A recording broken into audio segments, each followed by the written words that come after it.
La vocación es poner tus habilidades y tu identidad al servicio de algo más grande. Y esto pasa en cualquier profesión. En nuestro país, para donde voltees a ver, si quieres legislatura, si quieres alcaldía, si quieres gobiernos, si dices, ¿será que tenga la preparación suficiente? Creo que es muy importante que tanto los jóvenes como las mujeres vean que es posible llegar a representar sus causas, sus convicciones y además a poblaciones que han sido históricamente olvidadas. Creo que si alguien tiene que tener bienestar emocional y mental, tiene que ser quien se dedica a la vida pública. Cuando tú eliges a un tomador de decisiones, ya estás eligiendo al equipo del que se rodea. ¿Qué le recomendarías a las juventudes que quieren involucrarse en política? El ingrediente principal que tenemos los jóvenes para poder aportar a la sociedad es la creatividad.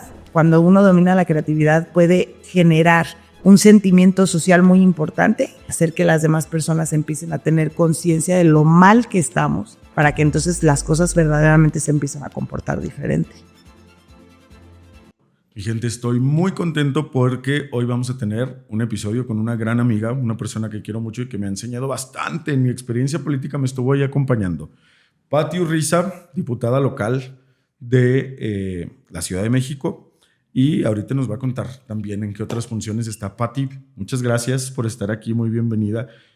Siempre me da mucho gusto saludarte. Ay, Mario, yo estoy muy contenta de poder platicar contigo, con la gente que nos va a ver en redes sociales y pues ojalá que esto sea útil para la gente que nos escucha.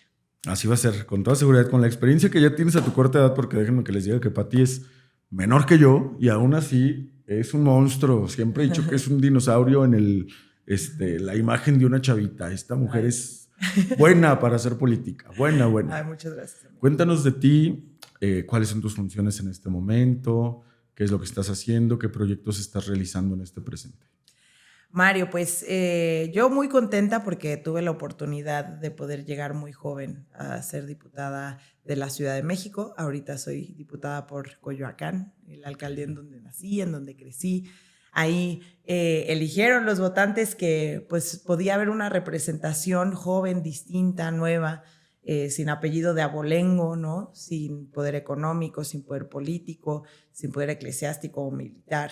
Y pues logramos llegar a la diputación contra todo pronóstico. Nos costó muchísimo trabajo. Tú sabes de este proceso, claro. Estuviste acompañando ahí en cada paso que hacíamos. Las personas no creían que podíamos llegar a un lugar de representación y finalmente pues las fórmulas de la Ciudad de México que son nobles, pues logramos llegar a la diputación local y pues actualmente represento no solamente a un distrito de Coyoacán en el Congreso de la Ciudad de México, represento a muchas mujeres luchadoras que todos los días se levantan para poder cumplir sus sueños contra un mundo que está diseñado para hombres. Y además represento a muchos jóvenes que tienen sueños de llegar muy lejos y que pues seguramente no crecieron con las oportunidades suficientes para cumplirlos. Creo que es muy importante que tanto los jóvenes como las mujeres vean en personas, no como yo, sino como muchos otros, que es posible cumplir sus sueños, que es posible llegar. Y pues creo que en ese proceso tenemos una responsabilidad ahorita enorme de ir abriendo los espacios para que más personas normales, comunes y corrientes entren a la política a representar sus causas, sus convicciones y además a poblaciones que han sido históricamente olvidadas. Sí, claro. ¿Cómo empieza este proceso, este interés en participar en política? Ay, Mario, pues yo tengo interés histórico en la política, creo que ya te he platicado varias veces, pero yo creo que defino mi rumbo profesional en la secundaria, en la preparatoria. A mí me gustaba mucho la labor social, me gustaban todas las actividades que tenían que ver con hacer activismo en comunidades, de hacer activismo dentro de las colonias de la Ciudad de México. Cualquier actividad que me invitara a poder ayudar a las demás personas, me gustaba participar en ellas. Y pues cuando llegó el momento de las definiciones en la universidad, pues yo tenía dos alternativas. Si me dedicaba a la medicina, que para mí es la profesión más noble que existe en el mundo, porque los médicos se dedican literalmente de tiempo completo a salvarle la vida y mejorar la vida de las personas que están enfermas. Claro. Y la segunda, que para mí era la segunda mejor opción, era dedicarme al servicio público. porque pues creo que también es una de las labores más nobles que existen, aunque ahorita claro que en este país no se vea como tal. Sí, Entiendo. es complicado verlo desde tu perspectiva, honestamente. Sí, entiendo el repele que existe de la ciudadanía, de la gente hacia los políticos, la política en general, pues lo han hecho un lugar indeseable, un lodazal, ¿no? Pero si te vas a la labor como tal de un político, pues es muy noble porque dedican su vida, su tiempo, su trabajo a mejorar las condiciones de comunidades, de regiones y de las personas que vivimos en los lugares en donde elegimos a esos políticos. Entonces, para mí era la segunda mejor opción. Cuando me dijeron que la carrera de medicina duraba de 12 a 16 años, fue el momento en el que decidí estudiar ciencias sociales. Okay. Y entonces me voy a la universidad, me estudié en el ITAM y entro a la carrera, pero contra la voluntad de mis papás, porque yo que había ya platicado con mis papás de que yo estoy convencida de que tenemos que salvar a México y que tenemos sueños que cumplir, pero dentro de la política, mis papás me dicen, pero la política es horrible, o sea, ¿por qué te quieres meter a eso? Es el peor lugar en donde puedes construir, no vas a poder explotar tu potencial, es un lugar muy cerrado, muy rígido, y me convencieron de que me dedicara a la política, pero a la política internacional. Me dijeron, pues, si te dedicas a las relaciones internacionales, a la diplomacia, pues ahí es un lugar en donde puedes hacer política, pero pues está más seguro. Una forma más noble. Exactamente, digamos. Sí, no es tan violenta, ¿no? La política internacional como la vivimos aquí al interior del país. Me convencieron, estudié relaciones internacionales y durante la carrera solo me convencí que no quería hacer política internacional, que quería quedarme en el país, que quería trabajar por mejorar nuestra realidad más cercana, porque pues yo no podía pensar en hablar con otras naciones, con otros países, cuando teníamos condiciones de desigualdad tan importantes en México. Yo creo que también eso te ha movido a ti, ¿no, Mario? Sí, claro. Que busquemos la manera de mejorar la vida de las personas que tenemos aquí a la vuelta de la esquina. Sí, hay necesidad en todos lados. Yo creo que la cuestión del servicio público, hasta la misma definición lo dice, pues es buscar la manera en cómo hacer algo por mejorar las condiciones generales de las personas. Y esa en esencia debería de ser la función, pero a veces no lo es. Exacto. ¿Cuáles fueron los primeros fregadazos, tus experiencias en política? Pues cuando entraste ya a un entorno político, ¿con qué te topaste? Pues yo lo primero que hice, ya que dije, ya me voy a dedicar a la política, lo primero que hice fue entrar a trabajar en el gobierno de la Ciudad de México. Okay. Entonces, ahí ahora la presidenta de la República, en ese momento era la jefa de gobierno, Claudia Sheinbaum, y pues me tocó trabajar en el gobierno. Yo estaba convencida de dedicarme al servicio público, pero no como política rostro, como política electoral, sino más bien ser funcionaria, servidora pública, estar tras bambalinas, exactamente, ¿no? Porque yo decía, bueno, de cierta manera sí, pues no me meto tanto a la parte más violenta, al lodazal, al medio de, o sea, ahí era como lo peor, ¿no? Claro. Entonces decidí ser funcionaria pública, busqué trabajo en el gobierno de la ciudad, la Agencia Digital de Innovación Pública, y pues ahí uno pues, se va dando cuenta que las decisiones que se toman incluso tras bambalinas dependen mucho de quien está al frente, ¿no? Claro. Y a mí no me gustaban muchas decisiones que se tomaban en el gobierno de la ciudad, decisiones que se tomaban no en función de lo que beneficiaba más a la ciudadanía, sino en función de mantener a ciertas personas en el poder, en función electoral, ¿no? Y de ganar más elecciones, más espacios, para personas que pues a mí en realidad pues no me generaban mucha ilusión, ¿no? Claro. Y ahí es cuando dije, Mario, yo creo que tenemos que romper esta forma de hacer política, pero desde arriba, desde el frente. Y es el momento en el que yo decido saltar ya a Movimiento Ciudadano como candidata, como posible candidata. Okay. Y ahí todavía se pone más cañón. ¿Por qué? Cuéntanos. Porque creo que hay muchos mitos alrededor de la política, ¿no? De la política electoral, de los candidatos, de los partidos políticos, del financiamiento.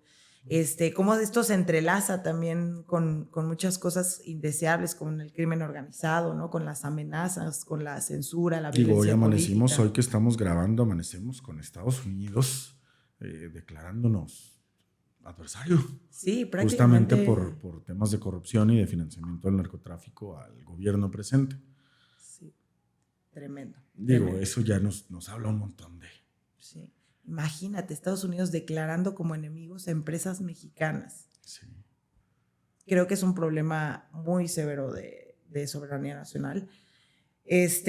Pero justo es eso que se platica que sucede en la política, yo creo que incluso solamente se ve la punta del iceberg. Claro. Ni siquiera esas cosas tan horribles que escuchamos en las noticias, que vemos que suceden, que le suceden a candidatos, a candidatas, es la totalidad del problema. Hay cosas muchísimo más turbias y el problema, pues yo creo que es la manipulación desde el poder hacia las personas.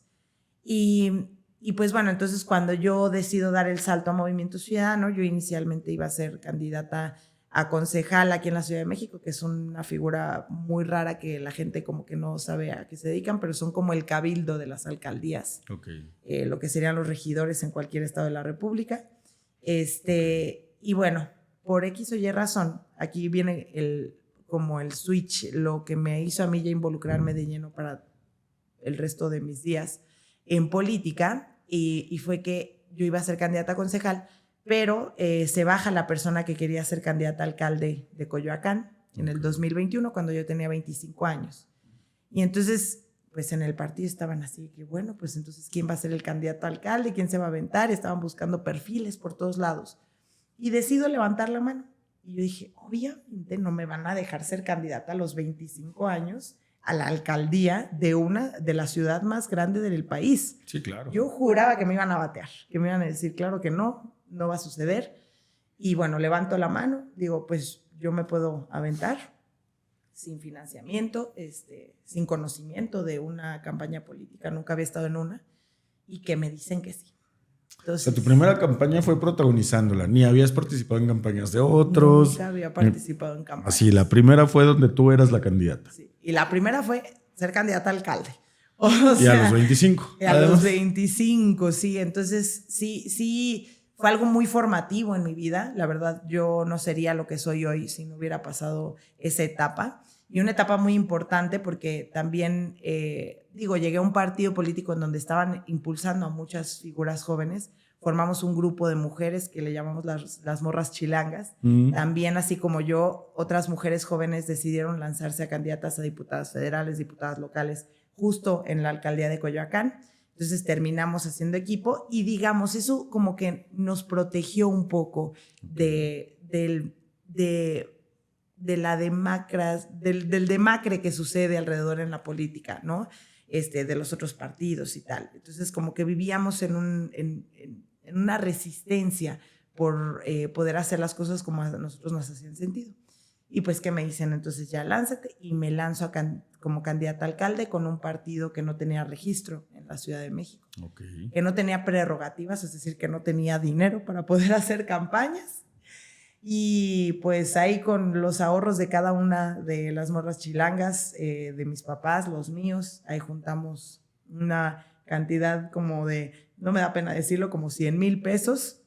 Y con 100,000 pesos... ¿Te aventaste la campaña? Me aventé la campaña a la alcaldía, Mario. ¿Cómo ves? Bien. Una locura. Digo, tú que te has aventado también una campaña, ¿sabes? Que no te alcanza para mucho, con 100,000 pesos, pero pues aún así te aventaste. Para absolutamente nada, sí.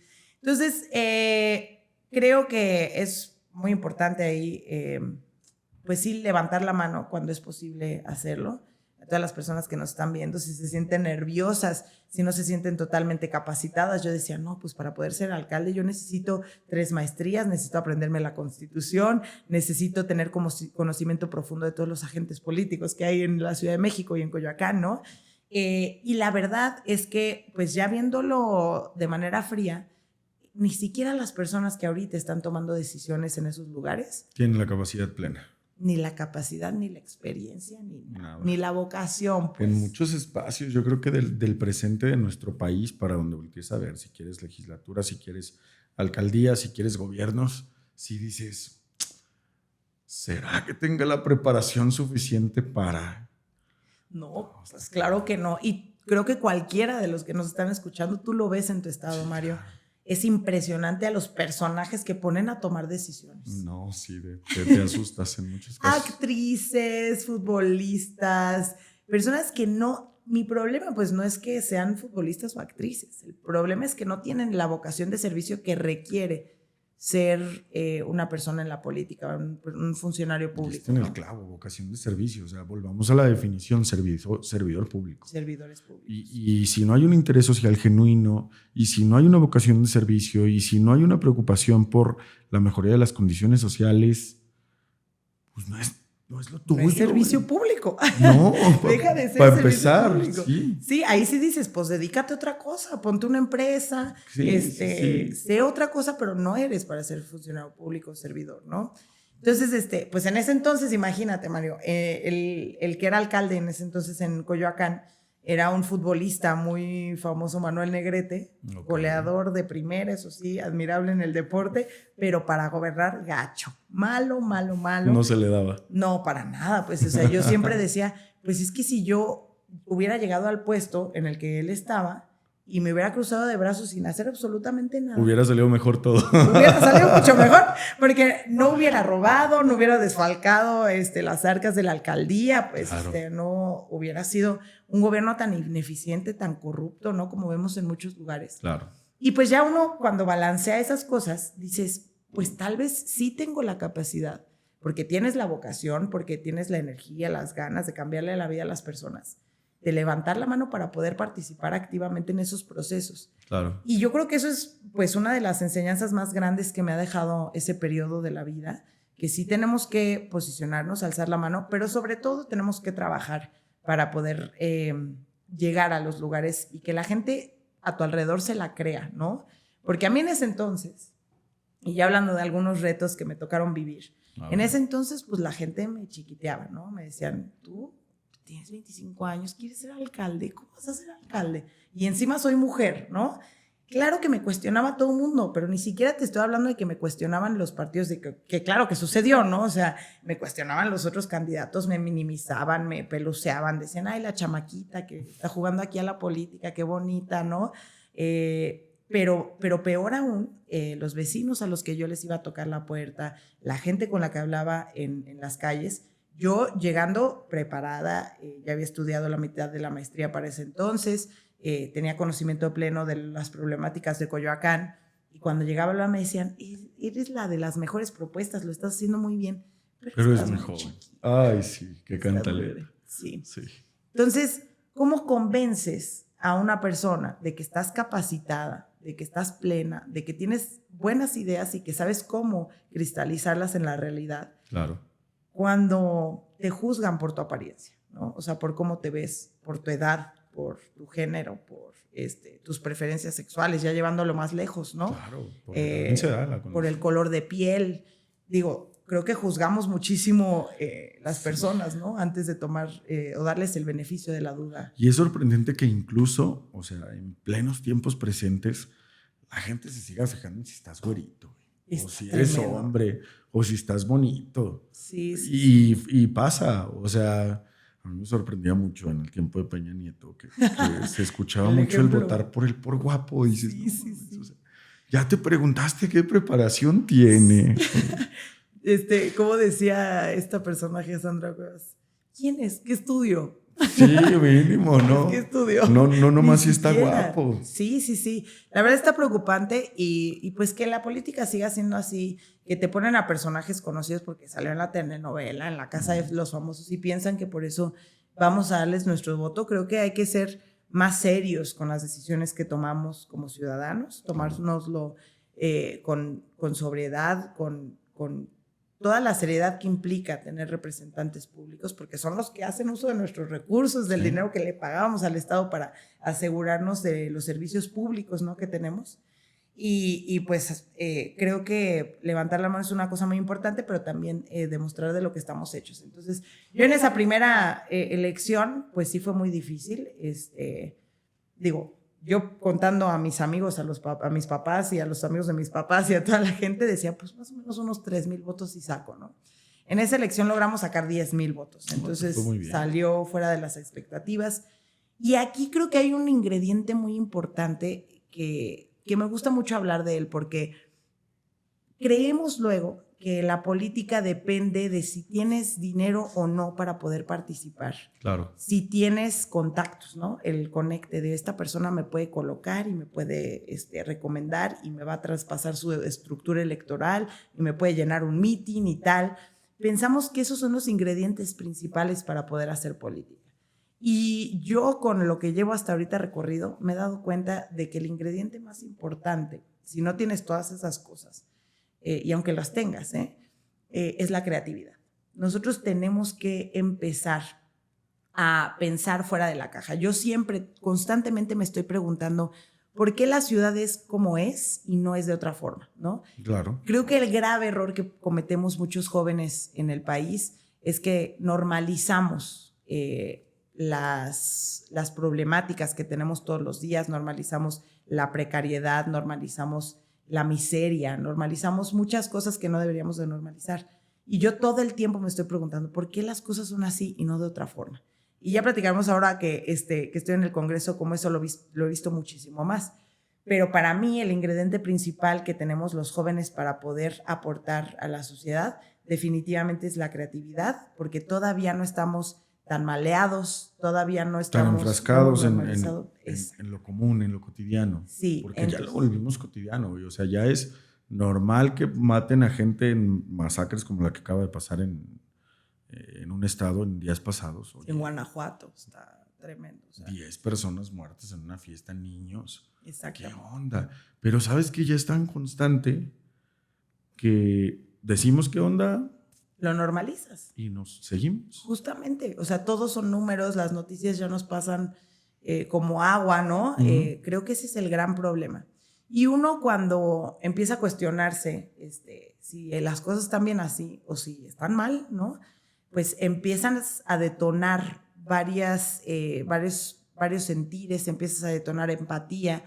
Y cuando uno domina la creatividad, no necesita dominio político, no necesita fuerza bruta, no necesita dinero. Cuando uno domina la creatividad puede generar un sentimiento social muy importante, claro, que creo que es un poco nuestra tarea, hacer que las demás personas empiecen a tener conciencia de lo mal que estamos, de lo doloroso que es que México esté como esté ahorita, y que eso nos permita generar soluciones creativas distintas a lo que hemos vivido hasta ahorita, para que entonces las cosas verdaderamente se empiecen a comportar diferente. Yo veo a muchos jóvenes que empiezan a participar en política, definirse como activistas, y no hacen nada realmente, o no hicieron nada antes de, pero pues es que yo creo que tiene que ser gran parte, y es una de las habilidades, salvo que tú me corrijas, para participar en política. Tienes que estar dispuesto a actuar socialmente, o sea, estar participando de forma activa, a estar opinando de forma activa, a estar tratando de generar una transformación. Ay, la palabra suena fea. La palabra, qué dolor. Como se ha usado, es mal. Cambio social. Estar tratando de generar un impacto positivo socialmente. Y cuando hablamos de activismo, yo llevo siendo activista muchos años. Ahorita ya no lo comunico tanto, en su momento lo comuniqué un poco más. Pero pues, la intención del activismo es justamente generar o ser proactivo con tu entorno, ser proactivo con la sociedad circundante.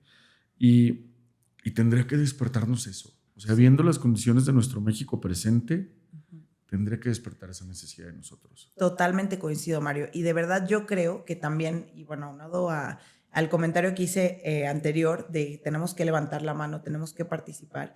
Claro, pero no todo se trata de levantar la mano y decir yo soy la persona que les va a traer las soluciones correctas, sí, ¿no? Y tú más que nadie lo sabe, porque yo te he visto trabajar en las calles, te he visto constantemente ayudando a comunidades, tratando de mejorar su vida cotidiana, ¿no? Claro. Y si uno no hace eso, o sea, tenemos que levantar la mano, pero tenemos que estar constantemente enfrentándonos a la realidad. Si no quitamos esa burbuja en la que vivimos, si nos quedamos en el estrato social, en el círculo de amigos que hemos tenido toda la vida, que tienen más o menos nuestro mismo nivel socioeconómico, pues nunca vamos a poder conocer la realidad de las calles y cómo la gente sufre todos los días por diversas cosas, ¿no? Porque uno puede vivir en una región en donde hay agua y si tú no visitas a donde no tiene agua, entonces no entiendes esa realidad que existe. Y creo que eso es parte mucho del activismo del que hablas, Mario, de tener que enfrentarte a realidades adversas, a la incomodidad de muchas situaciones de las otras personas para poder desarrollar a mí me gusta mucho el término de empatía radical, desarrollar el sentimiento de la empatía radical para tener la capacidad de ponernos en los pies de las otras personas, entender que lo que viven son problemas que sufren y que eso pues también nos debería doler a nosotros. Y yo siempre digo que las personas que nacimos con un poco de privilegio, porque bueno, el simple hecho de que haya nacido en la Ciudad de México ya es un privilegio con respecto a los que nacen en otros estados de la República, utilizar ese privilegio con el que nacimos y transformarlo a servicio, utilizar el privilegio en forma de servicio. Entonces, nuestra responsabilidad de haber nacido por la lotería social, en una clase en la que pudimos acceder a la universidad, vivir en un hogar, tener a nuestros padres, tener siempre comida en nuestras casas, eso lo tenemos que regresar a quienes por suerte, mala suerte más bien, crecieron en hogares que no tenían esas oportunidades. Entonces creo que esa es la necesidad que tenemos que ejercer todo el tiempo. Y conectándolo a lo anterior, pues justo creo que fue la manera en la que yo pude romper esa barrera con los vecinos, con los políticos que me minimizaban.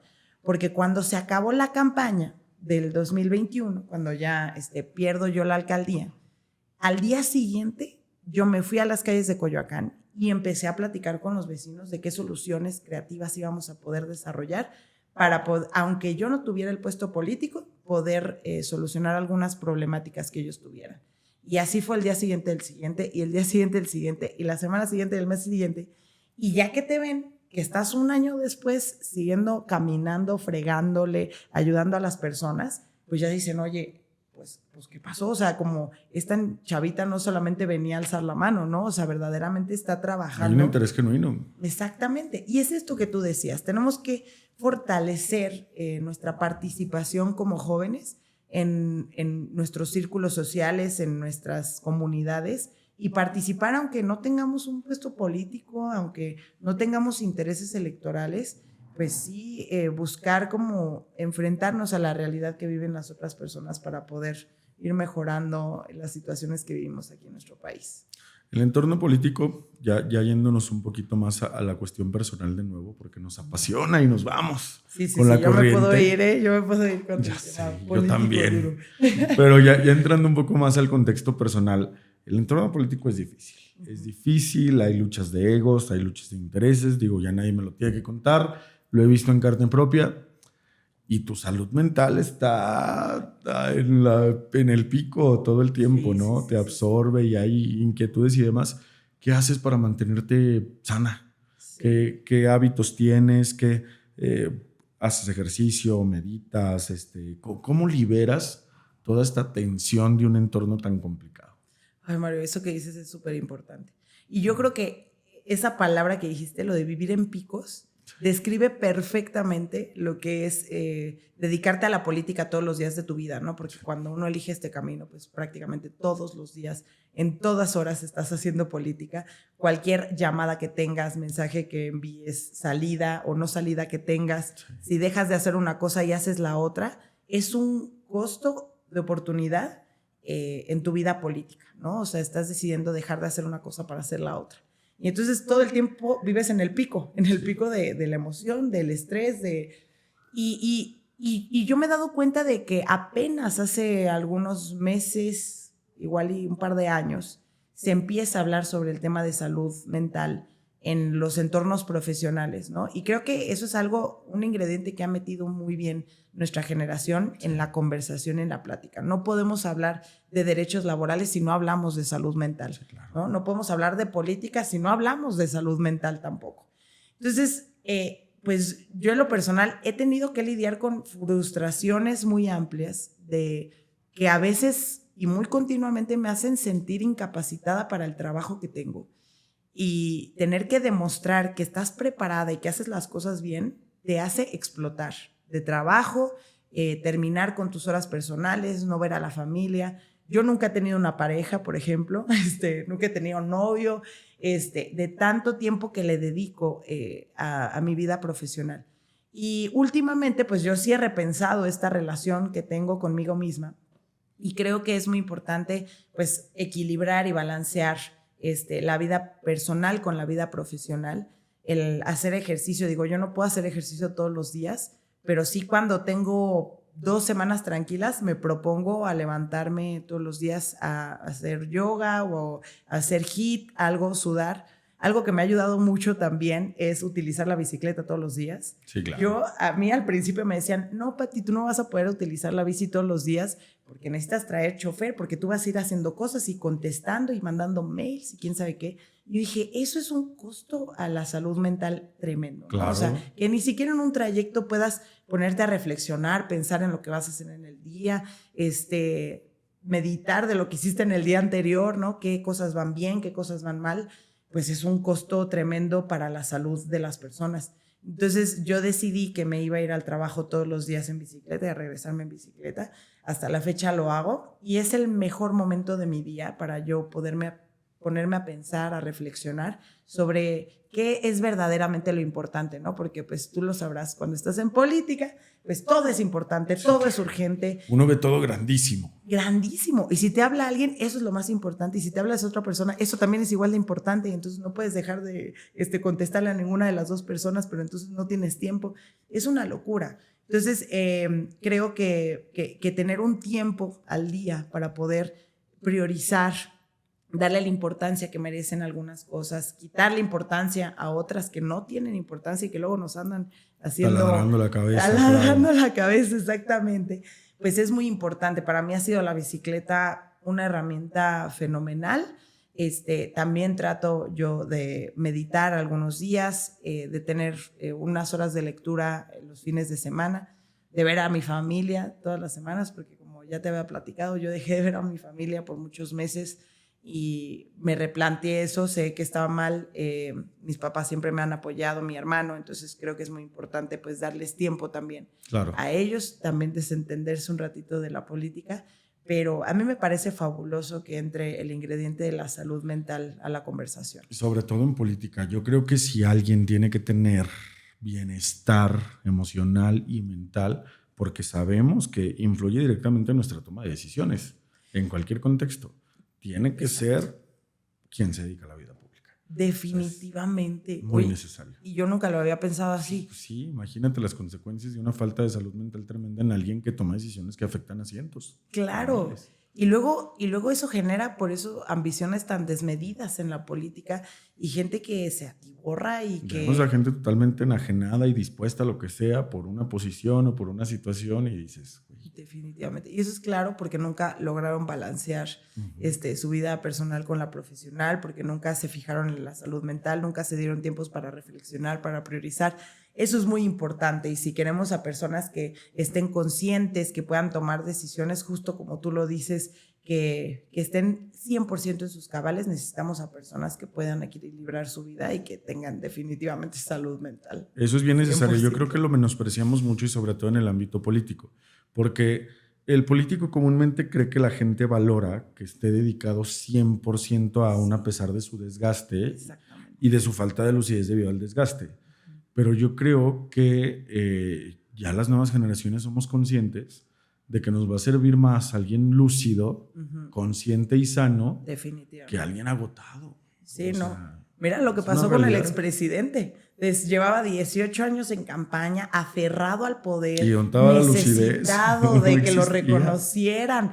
O sea, tan dañado estaba y enfermo de poder, que luego lo que tuvimos fue un sexenio con decisiones totalmente muy bizarro. Lugar, sí. O sea, dejó de escuchar a las personas. Bueno, no hubo reuniones con los papás de las personas desaparecidas, los familiares de las personas desaparecidas.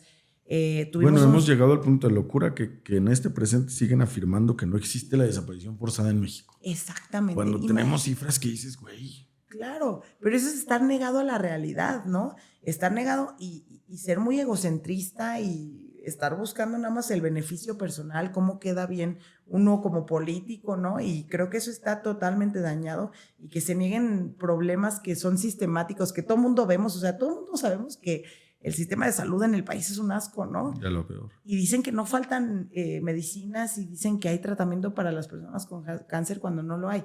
Creo que eso sí tiene que ver con un daño personal y una falta de equilibrio definitivamente. Como Hay que analizar a los actores políticos más importantes y significativos nacionales del presente. Sí. Y si te pones a hacer un análisis y los observas con detenimiento, sí dices, ay, cabrón, este güey está llevando al país. Sí, definitivo. Y también cómo juzgamos, ¿no? Cuando una persona se toma vacaciones, un político, un gobernador, un alcalde, se toma vacaciones. Yo creo firmemente que las personas somos 90% del equipo del que estamos rodeados, las personas que nos rodean. Claro. Y cuando tú eliges a un tomador de decisiones, un alcalde, un gobernador, pues en mucha medida estás eligiendo al equipo del que se rodea, no necesariamente solamente a esa persona. Estamos mal si pensamos que una persona puede arreglar todos los problemas de nuestro municipio o de nuestro estado. Eso no es así, es imposible, es humanamente imposible. Y mucho menos hablando de un presidente, ¿no? Sí, un presidente no puede cambiar al país, no puede mejorarlo solito, ¿no?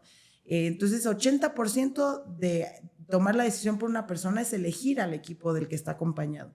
Y cuando nosotros elegimos una persona que entiende eso, que cuida a su equipo, que le da horizontalidad, que les da participación, que les da juego, que les permite externar sus posiciones, sus visiones, pues entonces tenemos a políticos que claro que se pueden tomar vacaciones, sí, claro. Porque el equipo está rodeado de esa visión que tiene la persona que lidera, por decirlo así.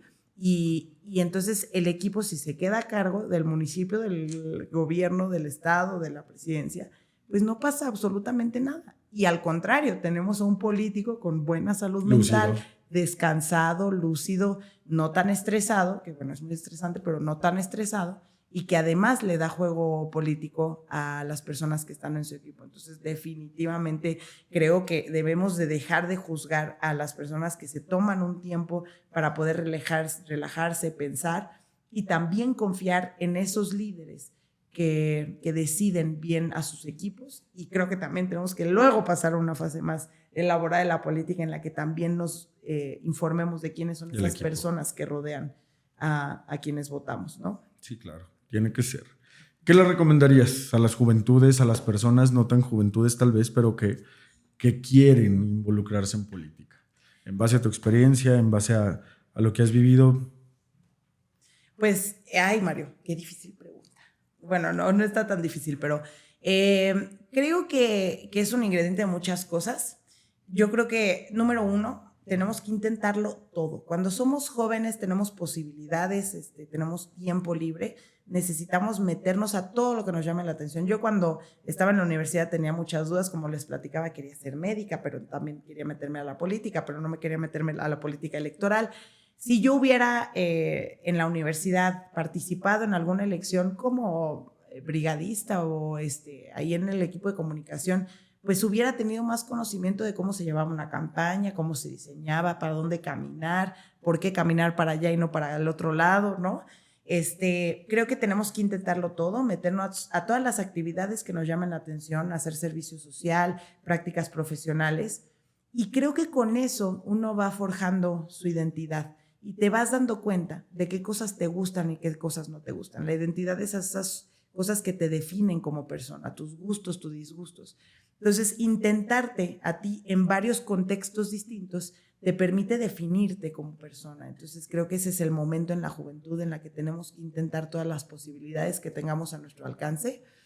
Y segundo, pues explotar nuestras habilidades al 100%. Cuando ya encuentras un par de cosas en las que tienes habilidad, tienes dotes, tienes alguna ventaja positiva con respecto a las demás personas que te rodean, pues seguir entrenando esas habilidades, ¿no? Claro. Por ejemplo, a mí me decían al principio, no, pues es que tú hablas muy bien. Podría ser, ¿no? Pero si yo hubiera dejado de meterme a cursos de debate, de pensamiento crítico, de argumentación, de refutación, pues probablemente me hubiera atrasado, ¿no? Con respecto a las demás personas que conforme yo iba creciendo profesionalmente. Entonces, las habilidades son ese ingrediente muy importante que ya que encuentras más o menos qué te gusta, pues empezar a desarrollarlas y a prepararte constantemente. Y finalmente, que yo creo que es lo más importante y lo hablábamos al principio, Mario, encontrar la vocación es lo más difícil en la vida y yo creo que es lo más importante. Es nuestra misión en la vida, encontrar nuestra vocación. Y la vocación no es solamente dedicarte a algo que te guste y en un entorno en el que te sientas tú cómodo. La vocación es poner tus habilidades y tu identidad al servicio de algo más grande. Y esto pasa en cualquier profesión.